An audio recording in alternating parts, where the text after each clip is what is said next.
You're listening to EDI on BIV, a series dedicated to discussing equity, diversity, and inclusion in British Columbia. Welcome to BIV's Diversity, Equity, and Inclusion podcast. I'm Hayley Woodin, Executive Editor at Business in Vancouver. This is our very first episode in a series that we hope provides a forum for discussing issues, opportunities, and progress related to diversity, equity, and inclusion in BC and within BC organizations and workplaces. Every week, I'll be joined by a guest co-host and a guest for what I expect will be very engaging, educational, and thought-provoking conversations on what is a very important topic. My first guest co-host on this series today is Chantelle Krish. She is a passionate advocate and advisor on strategies related to the advancement of equality and inclusion. She is currently Director of Communications, Programs, and Outreach with the Office of the Lieutenant Governor of B.C, where she helps lead provincial engagement efforts with a special focus on areas of equality and inclusion, reconciliation, and democracy. She sits on the board of Minerva Foundation of B.C and has a long history of working with organizations to help build greater inclusion. Chantelle, we're so excited to have you as one of our rotating guest co-hosts on the show, and thanks for joining me for our first episode. Thank you for having me. It's great to be here.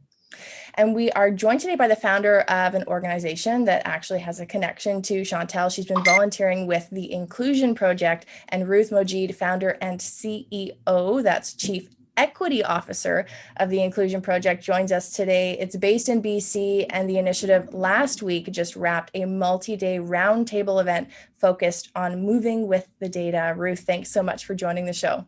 Thank you, Hayley, for having me, and great to see you again, Chantelle. You too. Yeah, it's great to have you, Ruth. I'd like to start by asking you, tell us what the Inclusion Project is and what are some of your goals with this initiative? Totally.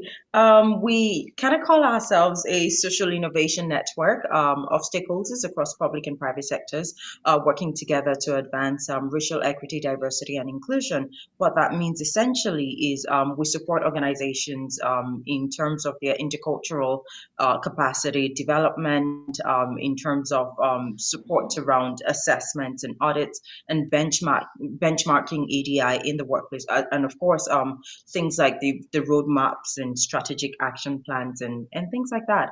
That is what we do. That's so wonderful, Ruth. And one of the questions that I just find really interesting, knowing about your work and your history, is from when you started doing racial equity, diversity, and inclusion work and engaging multi-sector stakeholders to where we are now in this sort of moment in time where this is top of mind for organizations and individuals. What sort of progress have you seen, and what inspires you about the transition to where we are today? Mm-hmm. I think first off, the fact that look, a few years ago, maybe even 5 years ago, equity, diversity, and inclusion was becoming kind of a buzzword. It's like you're in and you're like the woke organization if you know what it's about, or if you have a committee or someone on staff who's like our EDI staff. But now I feel like some of that is shifting to more of this is the day-to-day reality of certain groups of people, and that reality is so real.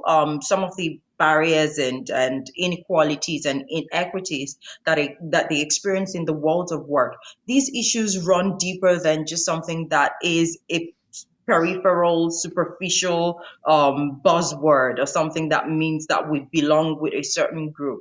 I think the lived experience points of views of people are becoming more and more relevant. And of course, we'll credit a lot of that to the events that happened in the summer of last year, in the wake of George Floyd's killing, and how the world literally came to a standstill, or maybe it was more marching in a certain direction. And that was really people who historically have been marginalized, oppressed, and continue to be, saying, hey, no more, we need to look at accountability. And if there's anything, given everything that we're doing at the Inclusion Project, if there's anything that we hinge our work on, it's how do we keep organizations and stakeholders accountable. I talked about the process that we support organizations with. We have a process called the REDI process, which essentially is the racial equity, diversity, and inclusion. And for us, what that means is we do work intersectionally. So at the intersection of gender and youth, and amongst other things. But we believe that race is kind of the fulcrum. It's the center point. once we're able to get past some of the issues that segregate, that exclude certain groups, and we look at it from a racially inclusive lens, once we're able to address that, along with issues around gender and some of these other social categories, I think that we would have succeeded in moving the needle to some extent. I'm glad you mentioned race, Ruth, because I want to ask you about REDI specifically. I hear a lot about DEI or EDI, and the R is missing. How important is it to tack on that R and actually consider not just equity, but explicitly state that an organization is looking to achieve or improve racial equity? Talking about buzzwords, as I was referring to earlier, one of the ones that's also come through now is the BIPOC, and just the clustering and categorization of uniquely different groups of people. Yes, there are some common threads in the issues that we face as Black people, as Indigenous people, as people of color, more broadly. There are some similarities, no doubt, but these are also uniquely different, distinct issues. And we're seeing that what's being thrown around. And it's just the idea that there's an erosion, if you may, of the experiences, the lived experiences of certain groups, a clustering of it all into whatever boxes and categories we want to put them into. And we are in this space kind of advocating, agitating for there's got to be a shift in how we show up as organizations, as people groups, as institutions who are in this journey to better ourselves. So also bringing it back to the idea behind the REDI process in which we lead in, it's the conscious effort to bring racial equity to the center, almost to the beginning, if you may. And increasingly, our process is also expanding to be more of a REDI plus process. And the plus is acknowledging deliberately that there are other intersections. For instance, whatever assumptions you're able to make of me because of how I present as a Black person, as a woman, we're saying quite deliberately, we're leading the work with racial equity, but there are also other categories that we need to consider. So the REDI for us is how we're ensuring that we're keeping race where it belongs. When it's in the mix, we're keeping it right where it belongs, which is at the very beginning. Yeah, it's very brave work, I think. Absolutely. That doesn't mean that it's not necessary, and it's probably was time quite some time ago, but it's wonderful to see that this is happening now. In one of my previous roles, I was co-chairing some work that involved integrating principles of reconciliation across the organization, from an operational standpoint to our communications, to our advocacy and outreach. And we worked closely with Indigenous partners to make sure that we were doing this in the spirit and in the respectful way. And so during that time, we talked a lot about emotional labor. Like, as an Indigenous person in an organization, are you always the one that's looked upon to speak to your truth and to share your experiences, sometimes ones that are quite raw and expose vulnerabilities that you might not necessarily want to show up in the workplace, but that doesn't mean that you're not deeply committed to advancing this kind of work. So one of my questions for you, Ruth, is how do you support organizations to create safe spaces for racialized folks within the organizations to be able to speak constructively without sort of being that token person of color being asked, what are we doing wrong and how can we do it better? One of the things that came through quite clearly with the roundtable, and this is one of the considerations that we've had with the different stakeholder groups and communities that we've been working with as well, is the idea of moving beyond safe spaces to brave spaces. And brave in this sense, where I'm really glad, Chantelle, that you brought that issue up around emotional labor and some of the unacknowledged even work that racialized people have to do because they belong within certain organizations, and the expectation that they will continue to show up. And the whole idea of brave spaces in this case is kind of a calling out, if you may, of of leaders, power holders within organizations, and saying, hey, for this to not become, for the intention, however well-meaning it is, to not become tokenism, to not become just, checkboxing or something. There's a need to step out of what is normal for us and step bravely into those spaces to acknowledge what we do not know, to acknowledge the gaps, and really to show up humbly. You talked about earlier, Chantelle, this is brave work, absolutely. But that braveness, I think the best way to kind of support that is when people meet it halfway with a lot of humility, with a lot of open-mindedness, and the willingness to do the work. So again, it's ensuring that the burden for change, the burden to shift the status quo, is not just on people who have been historically asked and asked and asked again, over and over again, but that organizations, leaders within organizations are doing some work themselves to ensure they're showing up right and meeting racialized people at the middle. Building off of that, Ruth, what are some of the best leadership practices taking place today around how a leader of an organization or a business can really foster those brave spaces within an organization and remove some of that emotional labor off of, say, certain individuals and make it very much a group effort? In the wake of George Floyd's killing and all of that happened in the summer, suddenly we saw this influx of organizations coming out and talking about, oh, what do we do? How do we shift our diversity statement? Or how do we ensure we're showing up and, the solidarity and allyship? And it's like, hold on a minute. First, there is some work to be done before you post something on your website or you post that thing on social media. There's the audit and assessment that you've got to do. There is some unlearning and relearning that's got to happen. But that unlearning, again, you don't shift the burden to the people who themselves are already carrying tons, different layers of burdens and feeling oppressed and whatnot. First, it's that willingness to find out what you don't know. That could happen at the individual level where you're reaching out deliberately to do. There are all sorts of tests and all that out there. Like Harvard Business School has the implicit bias test. There's all sort of tests around unconscious bias and whatnot as well. Even start from there. Just go into Google, type it in. What is unconscious bias? Do some work at that level. And when it starts to get into the weeds of it, and where you need someone with the grounded expertise or maybe the lived experience, then you invite them into that space. But first, before we get to the point of making public statements around where we stand, we need to ensure that we have the right language, we have the right tools, we've done the necessary audit and assessment to know what the racial climate within our organizations are. And could that look like doing, anonymous surveys across the organization to just generate and gather data so you could really understand where people are at, like those sorts of things, right? Absolutely. And our REDI process, for instance, would be coming in from that very beginning. We have a pre-assessment, kind of our discovery phase where we're trying to understand what's the intention here. Is this just to be seen as performing the act of being inclusive, or is this a compliance-based need for inclusion, or is there a real genuine need here to do something better, to better the people within the organization? And that's the point where we then determine, are we going with this organization, or maybe they're not quite there yet?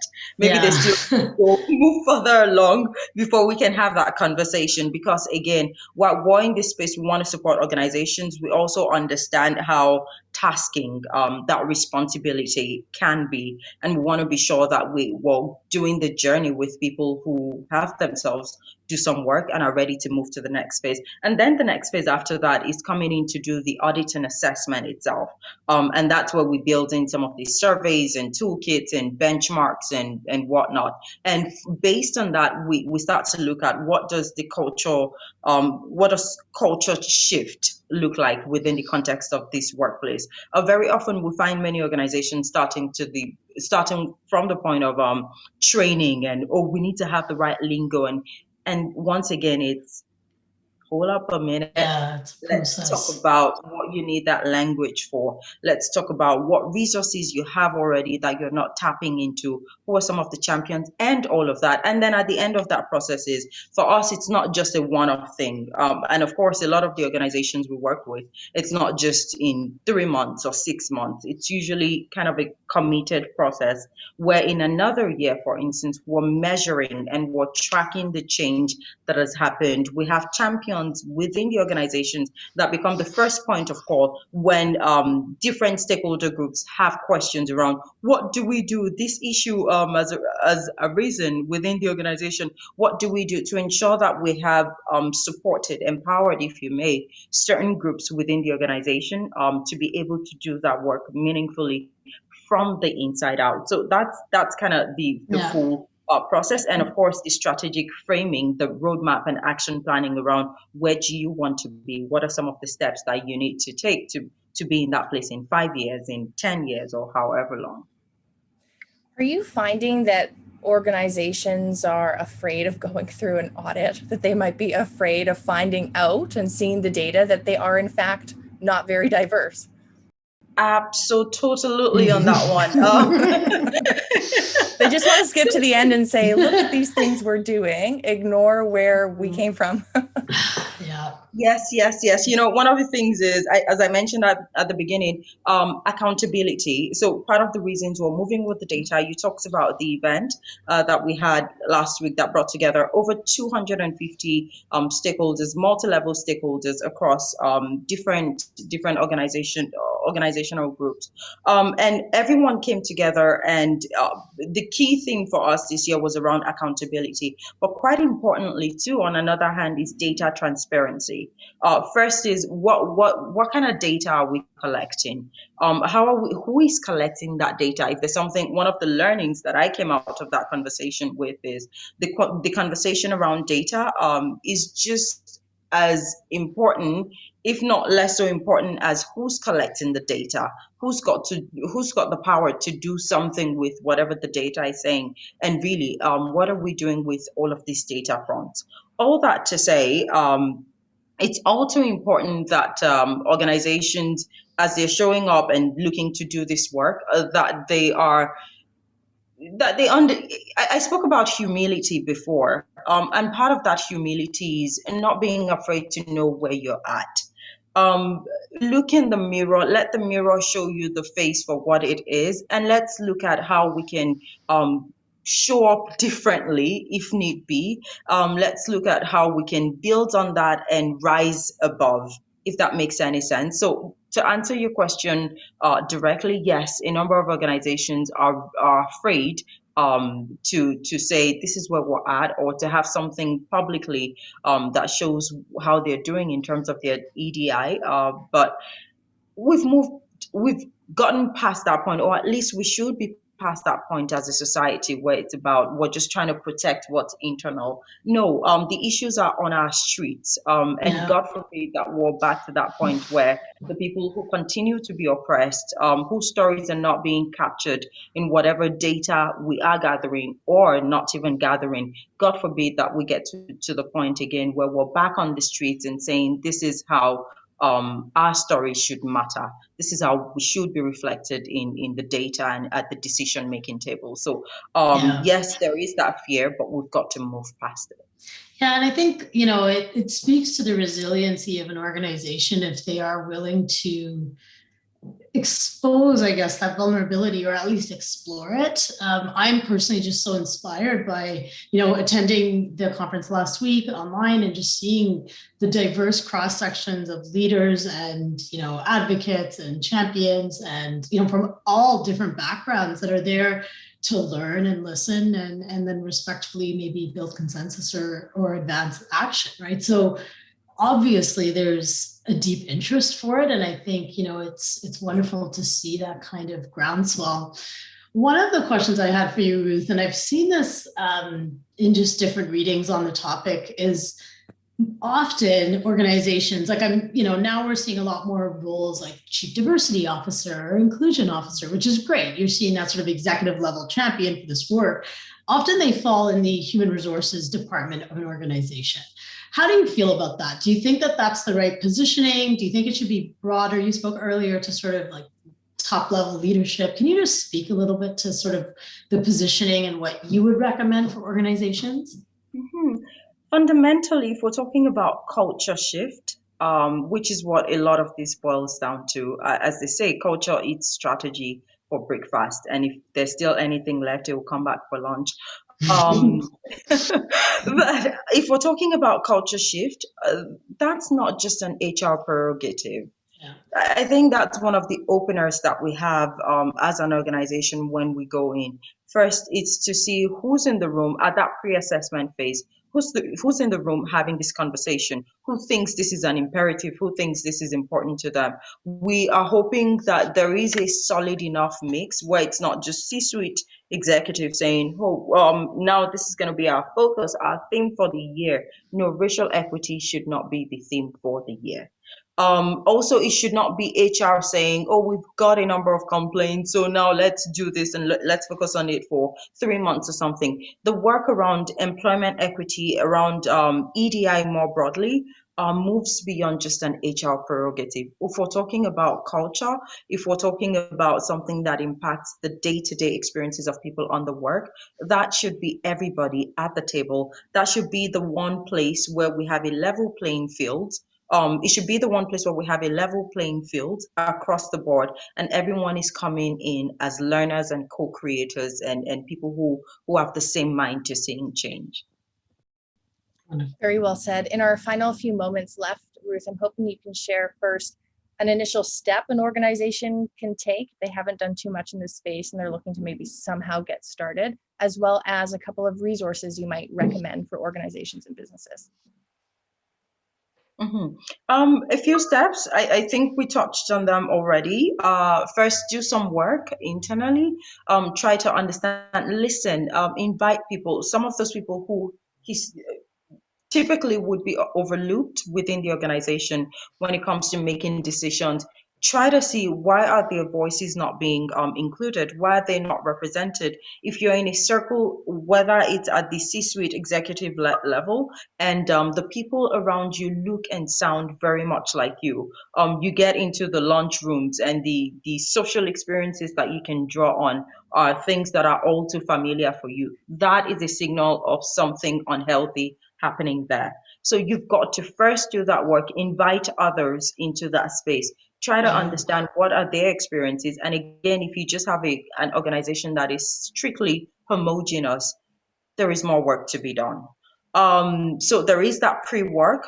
In terms of resources, what I've found too in recommending or look at this book or use this tool and all that, we also find that there could be some harm in that process where people go in, educate themselves and think, "Now I'm armed. I am the perfect ally. I am the flagship bearing ally who can, lead my organization to success." And we want to caution on that and say, no, there should be space to invite the experts. And by experts, I mean people whose day-to-day experiences encapsulate these issues that we're talking about. Invite them into that space, get them to go that journey with you, to do whatever audit and assessment and planning and strategic action framing and all of that that needs to be done. Those would be the two things that I would recommend as a starter.